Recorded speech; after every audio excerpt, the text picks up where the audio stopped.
Graça e paz, irmãos. A leitura do livro de Apocalipse 10. O anjo e o livrinho. Então vi outro anjo forte, que estava descendo do céu. A sua roupa era uma nuvem, e ele tinha um arco-íris na cabeça. O seu rosto era como o sol, e as pernas eram como colunas de fogo. O anjo tinha um livrinho aberto na mão. Ele pôs o pé direito sobre o mar e o esquerdo sobre a terra. E gritou com voz muito forte, que parecia o rugido de leões. Depois que gritou, os 7 trovões responderam com um estrondo. No momento em que eles falaram, eu ia escrever, mas ouvi uma voz do céu que dizia: guarde em segredo o que os 7 trovões disseram. Não escreva nada. Depois, o anjo que vi em pé sobre o mar e sobre a terra levantou a mão direita para o céu e fez um juramento em nome de Deus, que vive para todo sempre, que criou o céu, a terra, o mar e tudo que existe neles. O juramento foi este: não vai demorar mais.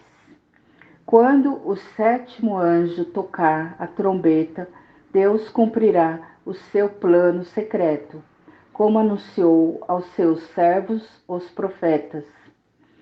Então, a voz do céu que eu tinha ouvido falou outra vez comigo, dizendo: vá até o anjo que está em pé sobre o mar e sobre a terra e pegue o livro aberto que ele tem na mão.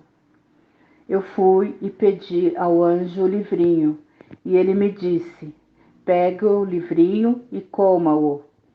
No seu estômago ele ficará azedo, mas na sua boca será doce como mel. Aí peguei o livrinho da mão do anjo e eu comi.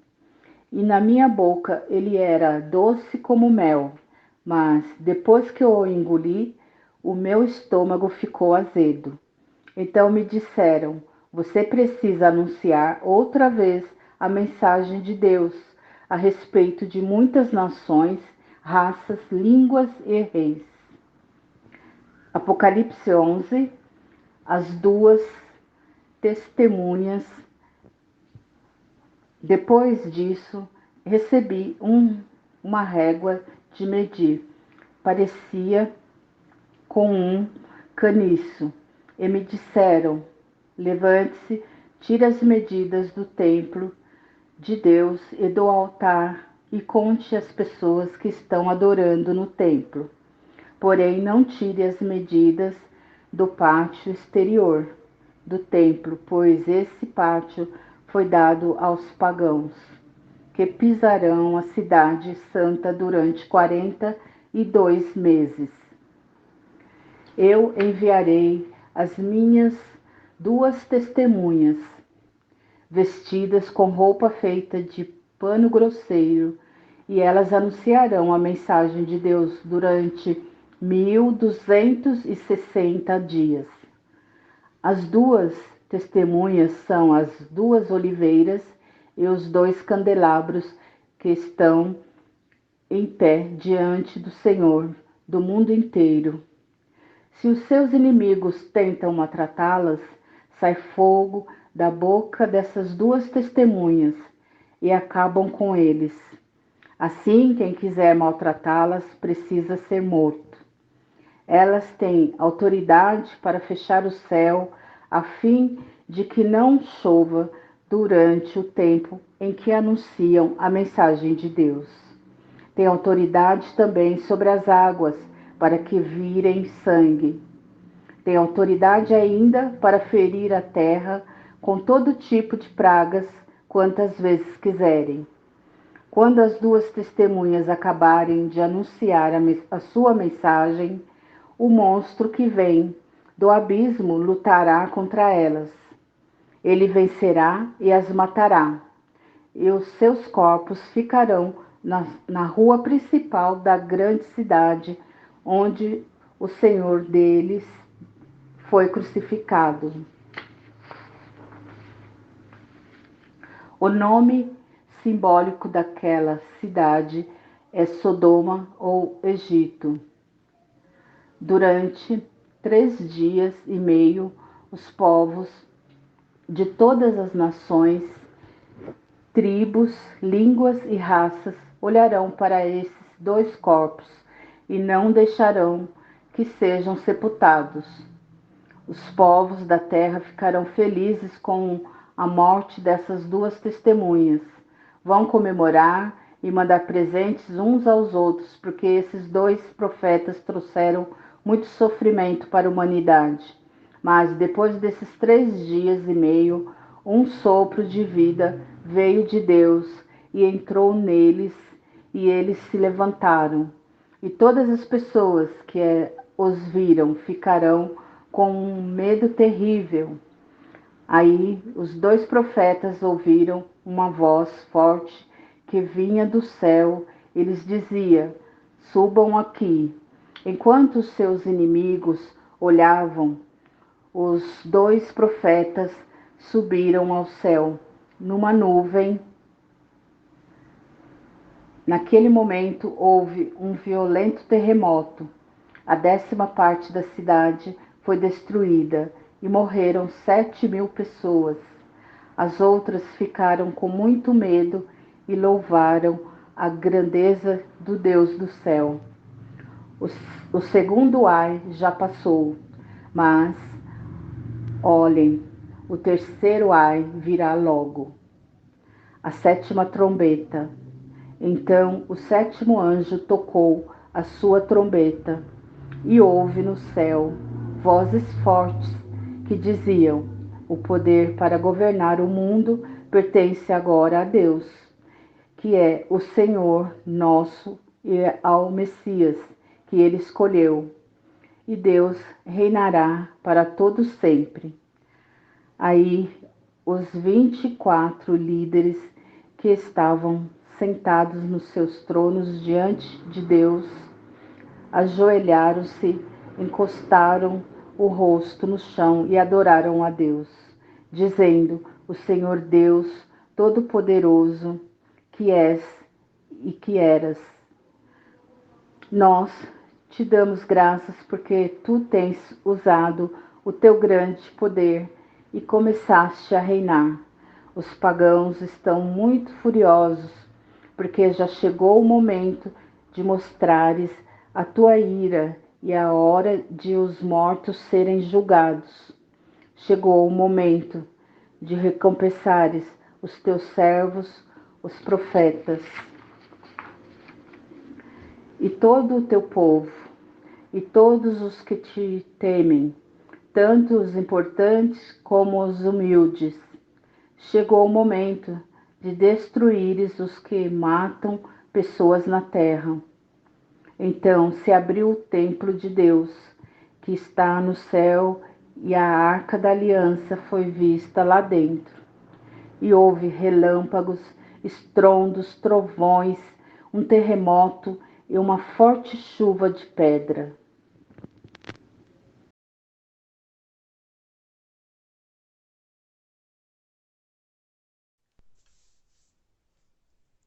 Vamos relembrar agora, cantar um hino antigo, Divino Companheiro.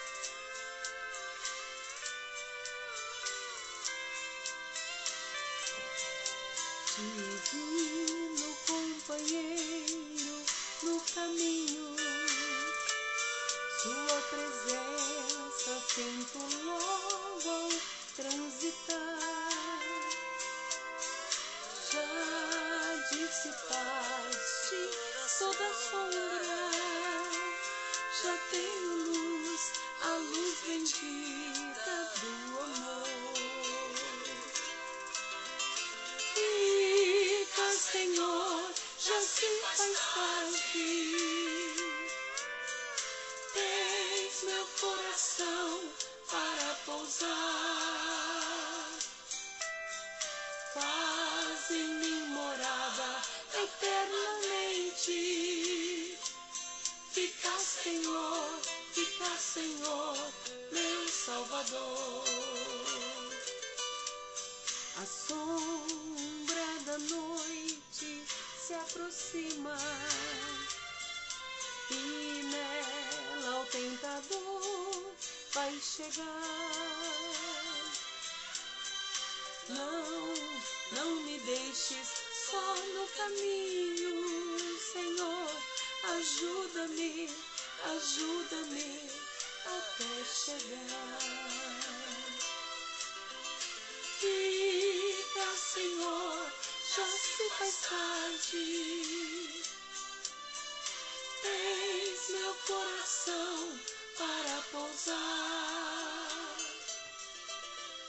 Faz em mim morada permanente.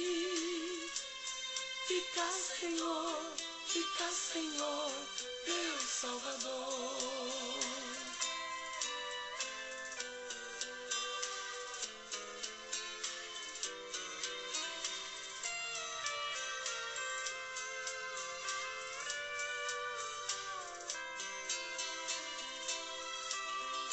Fica, Senhor, já se faz tarde. Eis meu coração para pousar. Faz em mim morada permanente. Fica, Senhor, meu Salvador. Faz em mim morada permanente. Fica, Senhor, meu Salvador.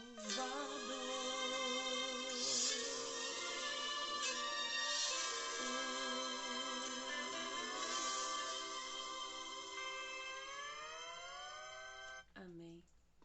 Louvar o Senhor com a música Quão Grande é o Meu Deus.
Faz a terra se alegrar, faz a terra se alegrar. Ele é a própria luz e as trevas vão fugir, tremer com sua voz, tremer com sua voz. Quão grande é o meu Deus, cantarei quão grande é o meu Deus, e todos hão de ver quão grande é o meu Deus.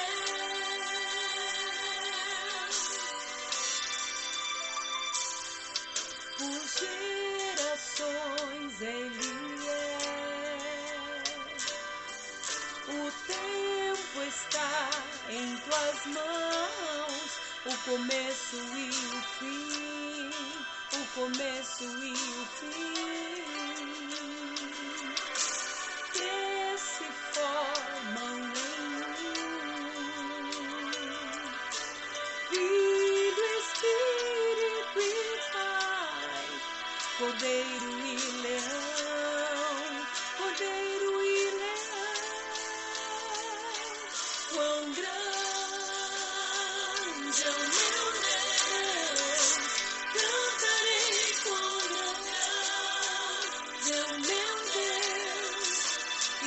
todos hão de ver quão grande é o meu Deus.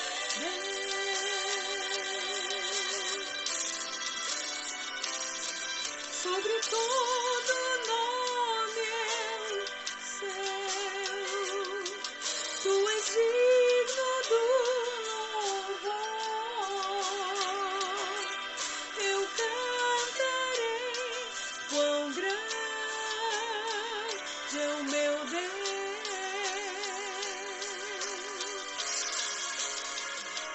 Quão grande é o meu Deus. Cantarei quão grande é o meu Deus, e todos hão de ver quão grande é o meu Deus,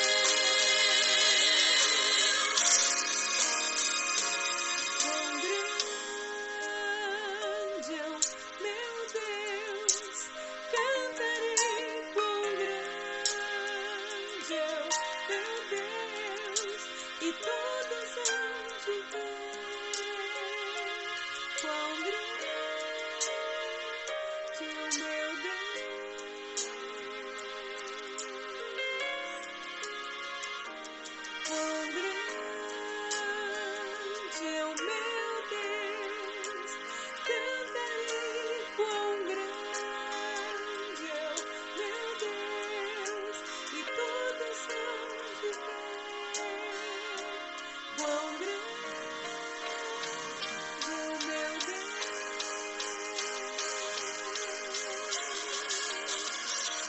quão grande é o meu Deus.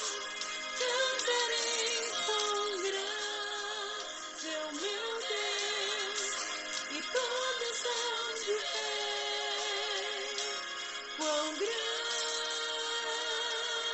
é o meu Deus.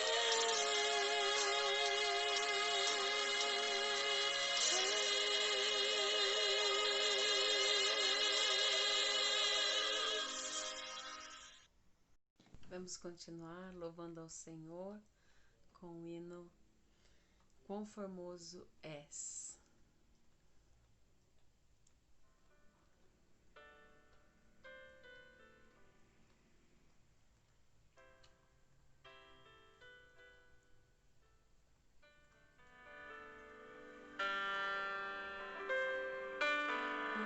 Quão formoso és, Rei do universo, tua glória enche a terra e enche os céus.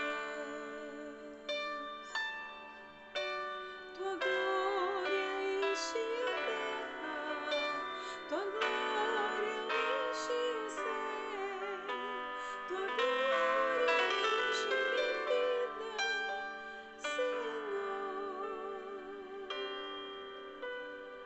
Quão formoso és, Rei do universo, tua glória enche a terra e enche os céus. Tua glória enche a terra, tua glória enche os céus, tua glória enche minha vida, Senhor. Maravilhoso é estar em tua presença. Maravilhoso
Maravilhoso é poder te adorar. Maravilhoso é tocar em tuas vestes. Maravilhoso é te contemplar, Senhor.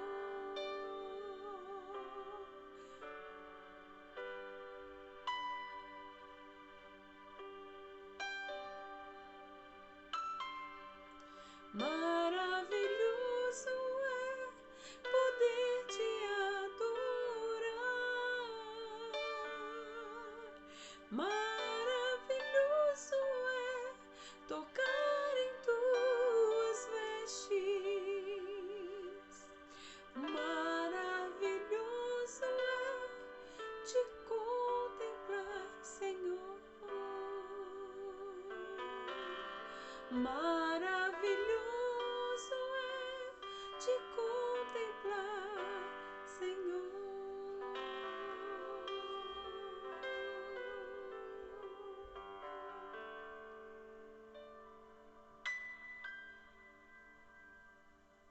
Amém.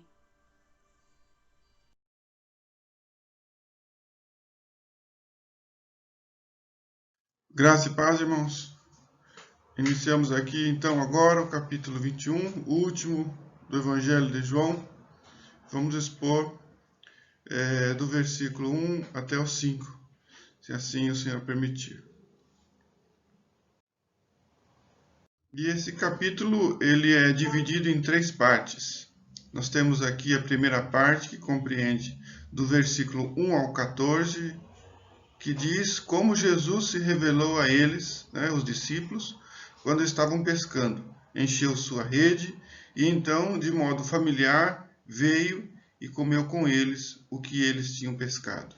A segunda parte, isso vai do versículo 15 ao 23, as coisas que Jesus disse a Pedro depois da refeição. Isso é dividido em 2 partes nesse texto. As coisas que Jesus disse a Pedro a respeito dele mesmo, de Pedro, do 15 a 19, e as coisas que Jesus disse a Pedro a respeito de João. Isso vai do 20 ao 23. E, enfim, do versículo 24 ao 25, a solene conclusão desse evangelho. Então vamos ao texto. Capítulo 21, a partir do verso 1. Depois disso, Jesus se manifestou outra vez aos discípulos junto ao mar de Tiberíades. Foi assim que ele se manifestou. Estavam juntos Simão Pedro, Tomé, chamado Dídimo, Natanael, que era de Caná da Galileia, os filhos de Zebedeu e mais 2 discípulos de Jesus. Simão Pedro disse aos outros: Vou pescar. Os outros responderam: Nós também vamos com você. Foram e entraram no barco, mas naquela noite não pegaram nada. Ao romper o dia, Jesus estava na praia, mas os discípulos não reconheceram que era ele. Jesus lhe perguntou: Filhos, será que vocês têm alguma coisa para comer? Eles responderam: Não. Oremos, irmãos. Senhor, estamos diante desse texto que precisamos da revelação da Tua Palavra. Dá-nos o Teu Espírito e nos dê, ó Pai, o entendimento para que possamos aprender a Tua Palavra e aplicar em nossas vidas. Nós pedimos, ó Deus, em nome de Jesus. Amém. Então, percebemos aqui que Jesus se manifestou novamente. Outra vez, estava ali junto ao rio, ao mar Tiberíades, Então, o texto diz que foi assim que ele se manifestou. Depois disso, então, quer dizer, depois da segunda aparição dos discípulos, que nós discorremos isso no capítulo 20 do Evangelho de João. Então, João aqui, o evangelista, novamente, para continuar com as provas da ressurreição do Senhor Jesus, ele registra que o Senhor Jesus apareceu novamente agora a 7 de seus discípulos. São detalhes que nós devemos atentar aqui, porque o Espírito Santo levou aqui João, o evangelista, a reunir cuidadosamente agora tudo o que poderia contribuir para provar a veracidade da história que está relatada aqui a respeito da ressurreição do Senhor Jesus. E o local aqui é junto ao mar de Tiberíades, né? Esse era o lugar de costume de Pedro e dos outros discípulos trabalharem ali como pescadores, até mesmo antes deles serem chamados ao ministério. Jesus, então, estava prestes a fazer a sua maior demonstração de sua poderosa ressurreição. E o verso 2 diz que estavam juntos Simão Pedro, Tomé, chamado Dídimo, Natanael, que era de Caná da Galileia, os filhos de Zebedeu e mais 2 discípulos de Jesus. Nós vemos no capítulo 20 que aconteceram 2 aparições do Senhor Jesus. E aquilo aconteceu na região da Judéia, mais propriamente na cidade de Jerusalém. Agora os discípulos, eles retornaram para a região da Galileia aqui nessa ocasião, e eles estão na cidade de Tiberíades, junto ao mar ali dessa cidade, né? Então, imagine tudo o que havia passado, a grande expectativa de todos ali, né? Pedro estava junto com eles, ele é aquele que havia negado o Senhor Jesus. E agora, não só Pedro, mas todos ali imaginavam o que Cristo diria a Pedro se ele aparecesse ali. Então, o capítulo se inicia aqui debaixo desse turbilhão de sentimentos no coração de Pedro e de todos ali. Então, Pedro ali, ele diz aos seus companheiros, vou pescar, né? Nós vemos isso a partir do versículo 3, que diz, né? Simão Pedro disse aos outros, vou pescar. Os outros responderam, nós também vamos com você. Foram e entraram no barco, mas naquela noite não pegaram nada. Percebemos aqui que Pedro possivelmente deveria ser o líder do grupo da pescaria, né? Então, logo que Pedro diz, né, onde iria, os outros também decidiram acompanhar Pedro nessa pescaria. Eles dizem, nós também vamos com você. E o resultado desse trabalho nós temos aqui, que foi uma pescaria frustrada. Eles voltaram vazio, foi uma noite muito difícil. Eles não haviam pegado nada. E tudo indica, né, que parece que o mar não estava para peixe ali. Nesses primeiros versículos, então, nós já percebemos que os discípulos não haviam ganhado dinheiro com o ministério de Jesus, né? Esses primeiros discípulos do Senhor Jesus Cristo, então, continuavam pobres. Não havia intenção deles em mercadejar o evangelho, por isso não tinham recurso. Judas, né, exceto ele, teve um fim trágico por ter tentado mercadejar ali o evangelho, e com isso, né, o seu fim foi muito triste. Nós vemos nesses registros os discípulos então envolvidos no trabalho comum aqui para o sustento de suas famílias, aqui numa atividade bem simples, a pescaria. Então percebemos que, como pescadores, lá estavam eles novamente pescando, né? E nisso nós percebemos que a vida financeira deles eram as mesmas, visto que não foi para esse propósito que o Senhor Jesus havia chamado eles. A vida deles continuava a mesma, a vida financeira. Eles não tinham ouros, não tinham prata, eles não adquiriram terra por conta do ministério, não havia nenhum outro investimento, não se enriqueceram por conta disso. Cristo havia chamado aqueles homens quando eles estavam trabalhando em suas ocupações. Jesus não tinha nenhuma intenção de trazer uma profissão a eles, agora, os seus seguidores. Não era esse o propósito final de Cristo para com os seus, pelos quais ele chama. Mas chamar alguns dos trabalhadores para promovê-los a um trabalho mais excelente. Pescadores de homens, né? Não simplesmente ali na pescaria de peixes, né? É claro que, de forma radical como eles, não são todos chamados assim, né? Aqueles discípulos, eles continuariam se alimentar, comer peixes, e para isso outros pescadores estariam nessa função de pesca, da pesca.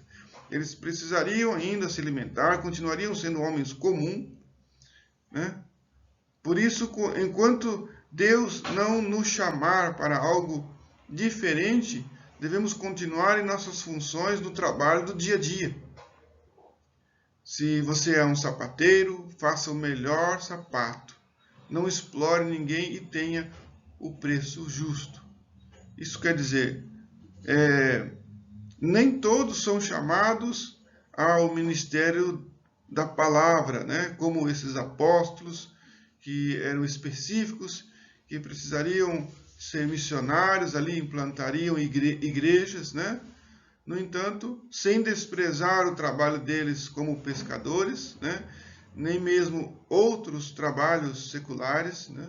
Devemos então aplicar tudo para a glória do Senhor. Enfim, é interessante nós olharmos para esse quadro e lembrar o fato de que alguns dos discípulos estavam pescando quando o Senhor Jesus chamou aqueles homens para serem apóstolos, né? E agora, novamente, eles estão aí, voltaram à pescaria. Então, Cristo aparece novamente aqui e, com certeza, existe um significado especial nesse texto, nesse momento aqui que se revela. Jesus havia escolhido homens comuns para esse ministério. E esses homens se dedicaram em conhecer ao Senhor Jesus Cristo, o Messias, e continuavam como homens simples do trabalho aqui. Vemos que o foco do verdadeiro cristianismo, ele se estenderia, sim, mesmo através da pobreza dos apóstolos. Eles não tinham ouro, eles não tinham prata, não eram pessoas influentes, mas eles eram pessoas ricas da graça de Deus. E isso bastava a eles.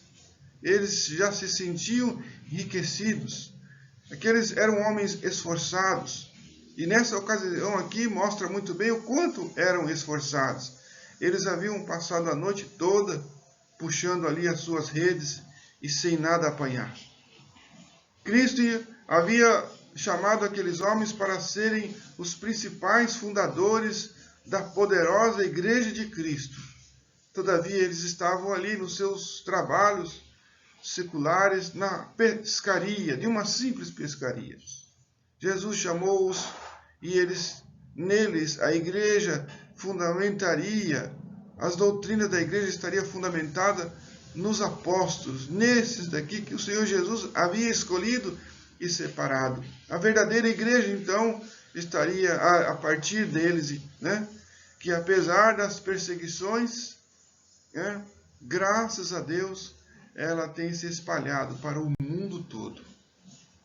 Então vemos que esses foram homens que saíram de uma pequena região ali, obscura, uma região pacata e simples, mas algum tempo depois eles reviraram não só aquela região, mas todas as demais regiões de cabeça para baixo. Homens simples como esses, pescadores, muitos deles homens sem influência e ignorantes, mas com ousadia, eles confrontaram os mais sábios e todo o sistema da filosofia antiga da época, né?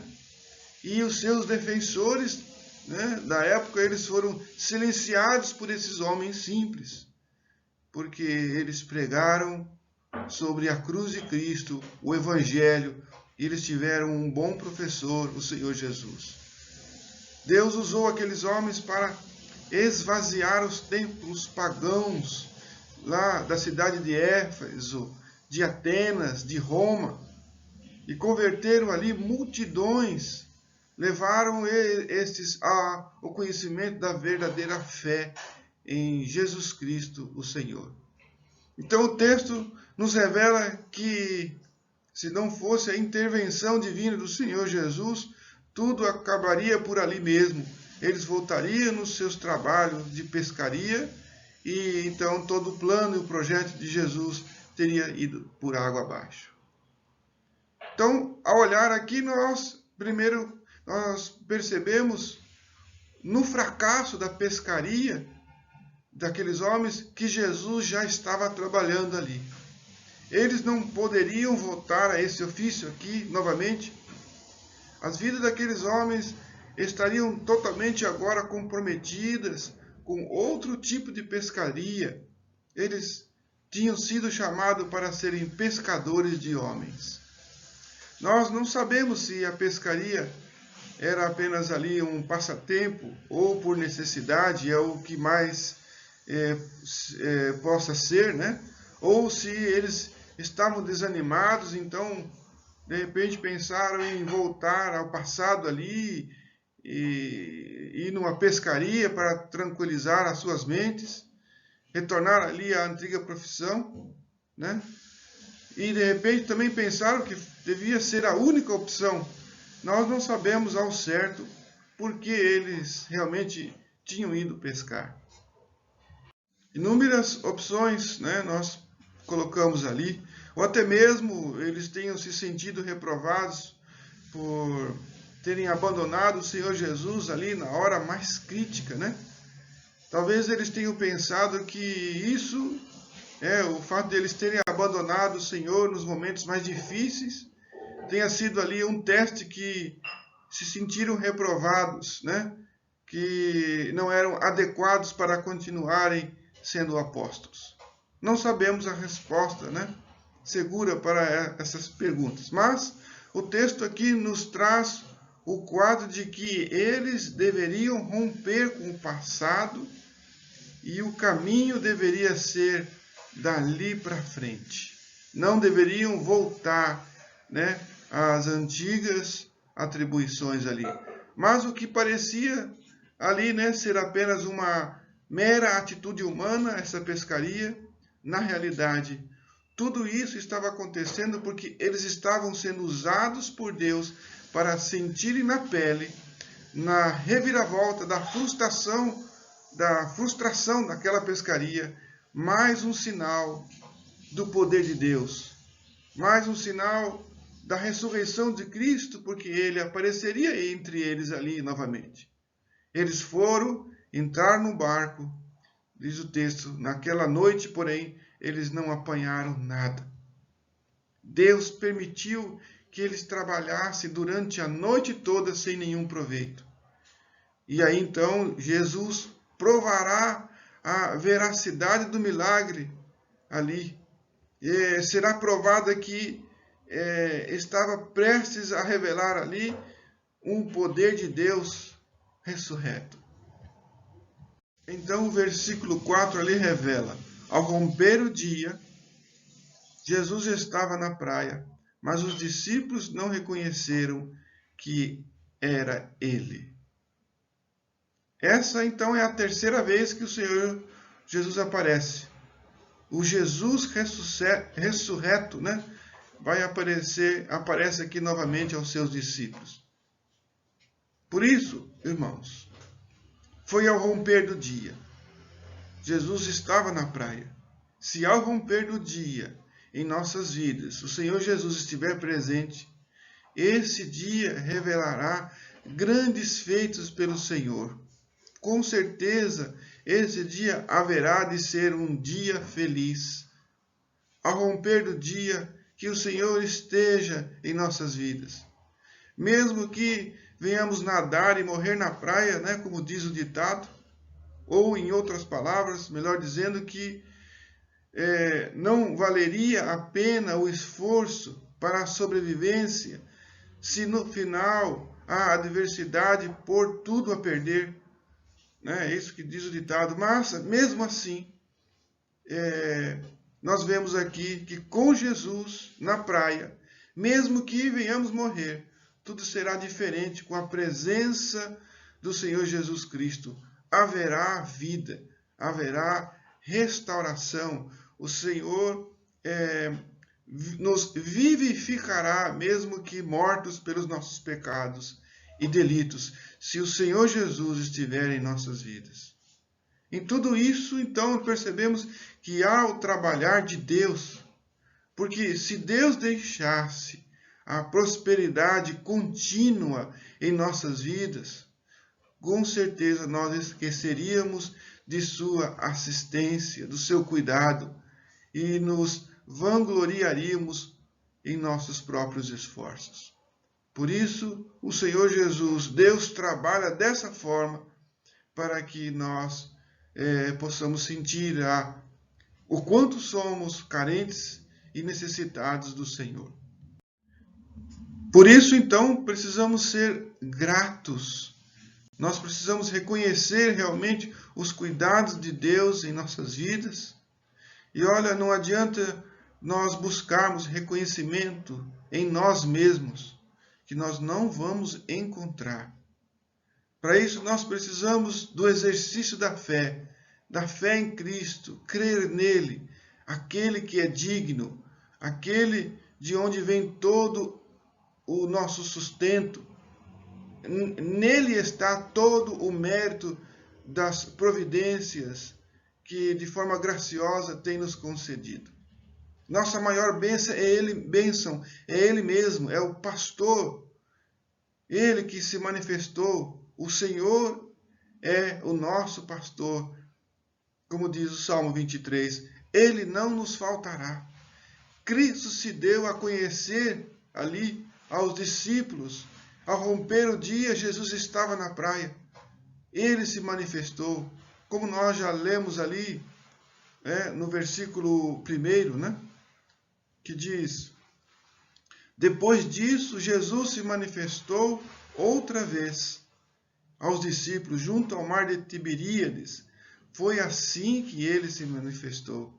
Então, corre-se aí o texto, Depois disso, Jesus, então, fez esta aparição ali ao romper do dia, e isso seria um momento glorioso. Ao clarear da madrugada, Jesus estava ali na praia. O benefício da luz do sol naquela manhã se ofuscou, com certeza, com a presença do Senhor Jesus, com o brilho de sua majestade. O Filho de Deus estava ali, o Filho do Pai das luzes. Observe aqui a parte B do versículo 4. Mas os discípulos não reconheceram que era ele. Mesmo assim, com todo esse esplendor, nenhum deles ali pôde reconhecê-lo. Se ele, o Senhor Jesus, não se manifestar, visto que nem mesmo seus próprios discípulos o reconheceram, ninguém poderá ver o Senhor. Mas se ele, ao romper o dia, se manifestar em nossas vidas, nosso dia será um dia feliz. Verso 5. Jesus lhes perguntou: filhos, será que vocês têm aí alguma coisa para comer? Eles responderam: não. Foi ali uma iniciativa do Senhor Jesus. Foi por iniciativa de Deus. Então, Cristo ali, com o propósito de iniciar ali sua manifestação novamente, ele faz essa pergunta. E é uma pergunta cheia de afeto. Filhos. É uma manifestação cheia da graça de Deus. E essa manifestação restauraria as forças daqueles homens naquela manhã. As palavras do Mestre foram direcionadas a eles. E isso já estava valendo muito mais do que uma boa pescaria. Sem dúvidas, Deus estava falando com aqueles homens. A palavra, eles estavam ouvindo a palavra do Senhor Jesus. Diante dessa pergunta do próprio Deus, eles disseram simplesmente um sonoro não. O texto diz, eles responderam não. Nada eles tinham no barco. Jesus pergunta, tem aí, será que vocês têm alguma coisa para comer? Jesus não perguntou, foi boa a pescaria. Eles disseram, não temos nada para comer. Eles não tinham nada, nem um peixe sequer, nem mesmo um pedaço de pão. Não temos nada para comer. Essa foi a resposta, não. Foi uma resposta seca daqueles homens, pescadores. E isso mostra o quanto eles estavam cansados, o quanto eles estavam desanimados e inclusive confusos. Essa seria a resposta que eles teriam que dar ali o dia inteiro aos seus clientes, se é que eles foram pescar para comercializar os peixes. Ou, de repente, até mesmo para os seus familiares, voltariam para casa e durante o dia todo eles teriam que dar essa desculpa. Não temos nada, não deu certo, a pescaria foi um fracasso. Muitas vezes, há entre nós pessoas que passam necessidades, irmãos. Nós precisamos ajudar uns aos outros nos momentos de dificuldades e fazemos aqui como o Senhor Jesus fez. E investir nessas pessoas e fazer as perguntas básicas. Está tudo bem?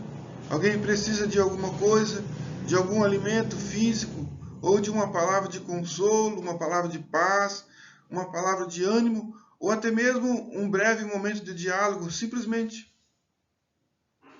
Foi exatamente nesse momento, nessa hora difícil que Jesus aparece ali. Quando parecia que não haveria mais o que fazer. Aqueles discípulos desanimados, cansados, famintos, frustrados. Então Jesus aparece ali a eles. Quando eles pensam que se perderam, Cristo o faz saber que não se perderam.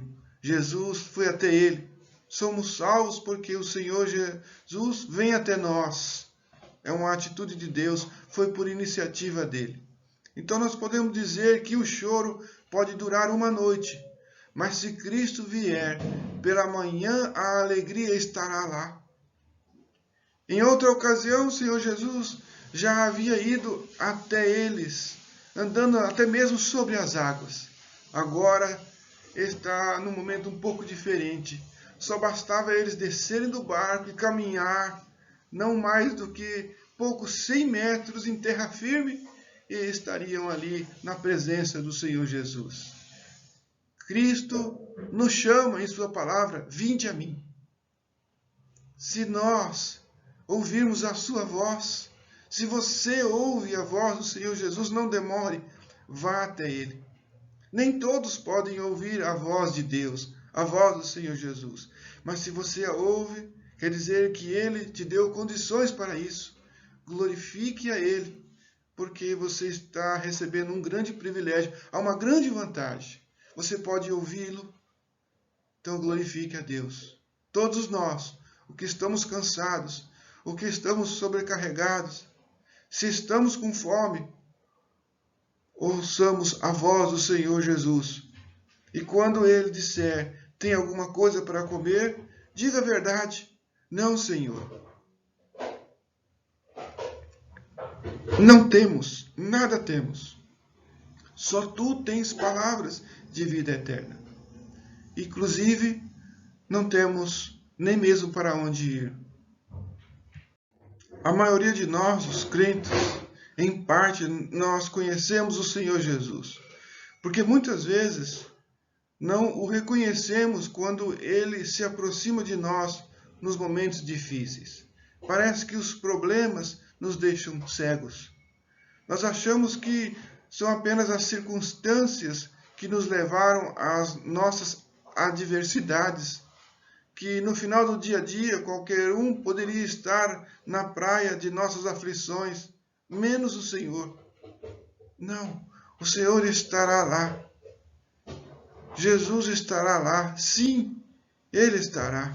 E nos aguardando depois das grandes jornadas do dia a dia nesse mundo de Deus, depois das grandes frustrações de nossas investidas.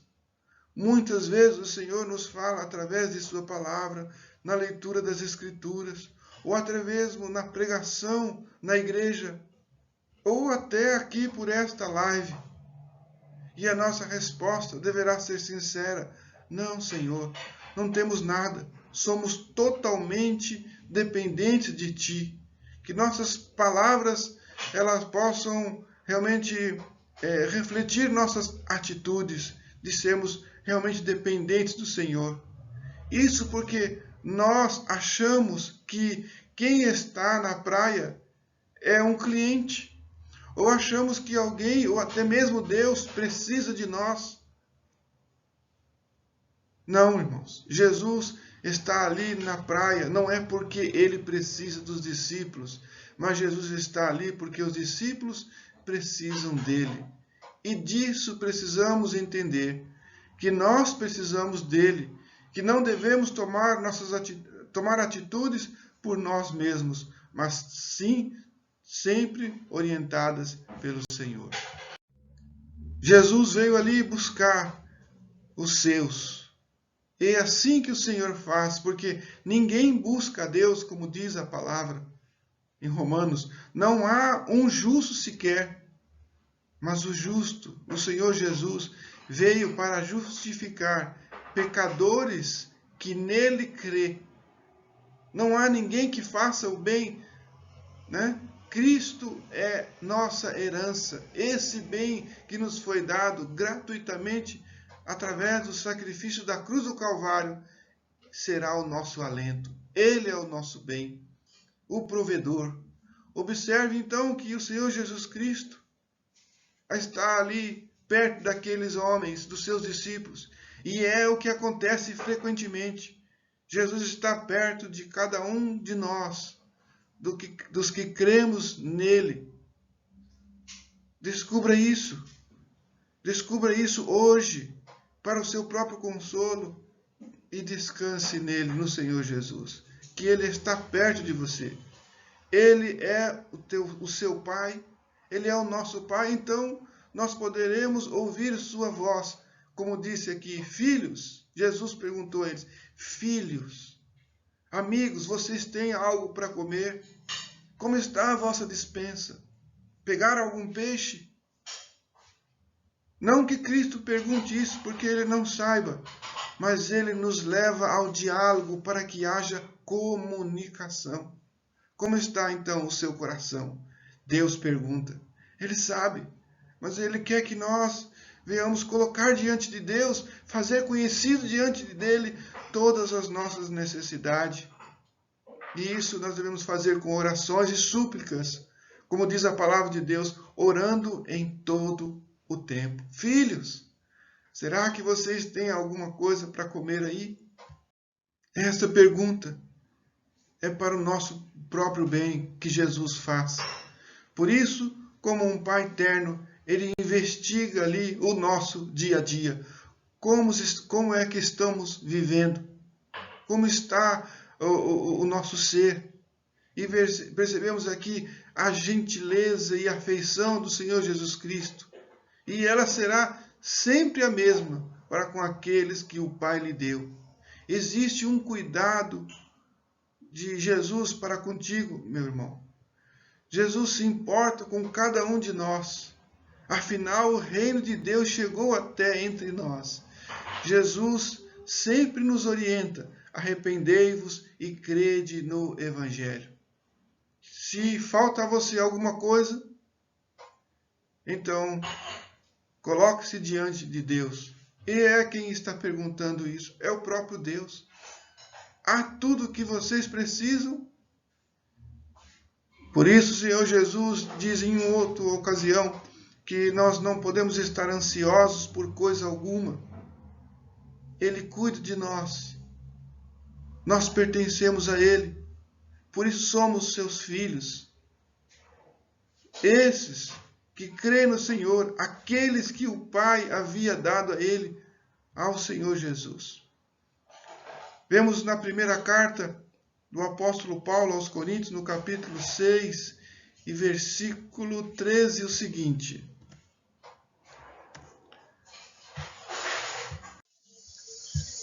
os alimentos são para o estômago e o estômago existe para os alimentos. Mas Deus destruirá tanto o estômago quanto os alimentos. Porém, o corpo não é para a imoralidade, mas para o Senhor, e o Senhor para o corpo. Algo natural Deus estabeleceu, direcionando o alimento para o que é natural. O alimento material. O alimento material ele não é para a alma, e sim para o estômago.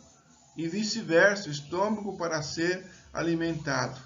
Muitos misturam aqui, né?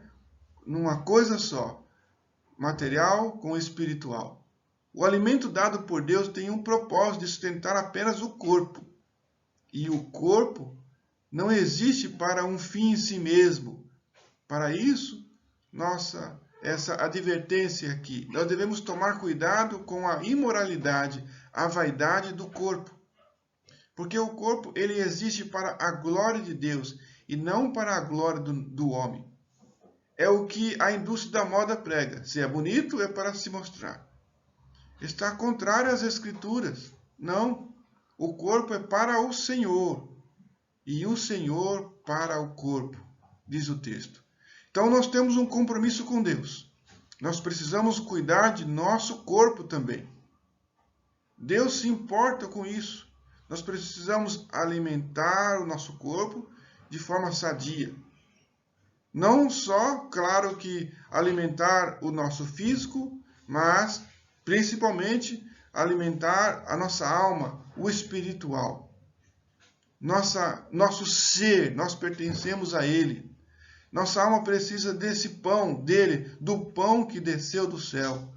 Então, alimente-se de Cristo, alimente-se de Deus e viva para o propósito dele, para o louvor do Senhor, pois ele habita em nós, no nosso corpo. Salmo 37:3 diz: confie no Senhor e faça o bem, habite na terra e alimente-se da verdade. É disso que precisamos. Aqueles que desejam receber o sustento de Cristo, eles devem reconhecer que não têm nada e que estão necessitados. Jesus direciona a sua palavra a nós, filhos. Dessa forma, nós estaremos então prontos para ouvir esta ordem do Senhor Jesus, quando ele disser: joguem a rede. Isso, como está no verso 6. Como no verso 6 aqui. Então Jesus disse: joguem a rede à direita do barco e vocês acharão. Assim fizeram e já não podiam puxar a rede. Tão grande era a quantidade de peixes. Como é maravilhoso ouvir as instruções do Mestre. Receber ordens de Deus é um grande privilégio. Jesus ali, como um capitão experiente, ele diz: joguem a rede à direita. Devemos fazer tudo o que ele nos disser. Como disse nossa irmã Maria, a mãe de Jesus, lá no primeiro sinal que ele fez naquele casamento em Caná da Galileia, ao transformar a água em vinho: fazei tudo o que ele vos disser. Jesus instrui sua amada igreja: joguem a rede. Mas isso é um assunto para a próxima mensagem. Amém? Deus abençoe a todos. Vamos orar? Ó Pai nosso que está nos céus, Senhor, venha sobre nós, faça morada em nosso ser, fica conosco, Senhor. Se manifeste em nossas vidas, nesses momentos difíceis. abra nossos olhos para que possamos vê-lo e reconhecer seu rosto, o rosto de Cristo, nosso Senhor. Somos carentes de Ti, ó Pai. Precisamos de Tuas ordens. O que devemos fazer, Senhor? Por favor, nos oriente para a Sua glória. De que lado devemos lançar a rede? Para a direita ou para a esquerda? E assim será feita a Tua vontade, Senhor, assim na terra como no céu. Obrigado, Senhor, por Tua glória entre nós. Somos Teus súditos porque Teu é o reino. Obrigado pelo evangelho desse reino. Nele está o Teu poder. Obrigado, Pai eterno, para sempre e sempre és Rei. Em nome de Jesus. Amém. Deus abençoe a todos.